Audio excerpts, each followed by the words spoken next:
Years ago, I helped clean out an old farmhouse for a family who'd just inherited the property. It had been abandoned for a while.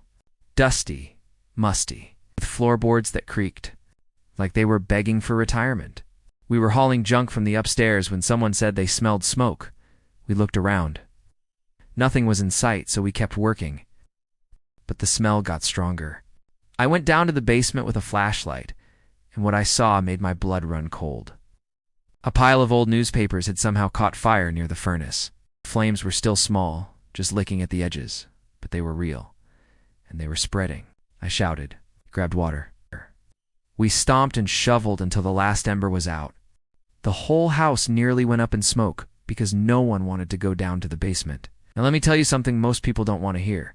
Every one of us has a basement, a quiet place in the soul where we store the stuff we'd rather not deal with. Past sins, addictions, resentments, old habits. It's where the spiritual dust settles and sometimes where the fire starts. From the outside, life can look fine. People see the fresh coat of paint. They hear the laughter upstairs. But downstairs, they're smoldering. Here's the truth. Sin starts small. A lie here, a compromise there. Adjust this once. The flames grow while we look the other way. The teachings of the church, they're not outdated fire codes. They're the blueprint that keeps the whole house standing. Confession.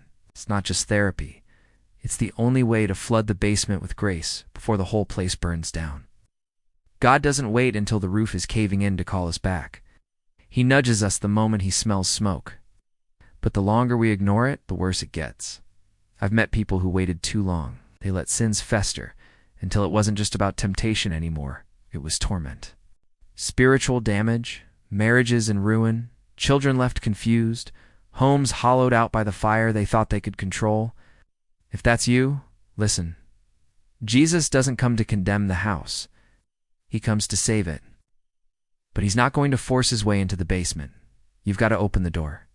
When the church warns about sin, when priests preach hard truths, it's not judgment.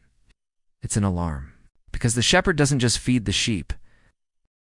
He fights off the wolves. Sometimes he walks right into the burning basement with you to pull you out. But you've got to stop pretending the smoke is harmless. If there's something smoldering in your soul, don't wait for it to become a fire. Get to confession. Let the water of grace wash over what you thought couldn't be saved. Because no matter how dark, no matter how deep, no matter how long you've let it burn, God wants to rebuild the house. And this time, he wants to live in it with you.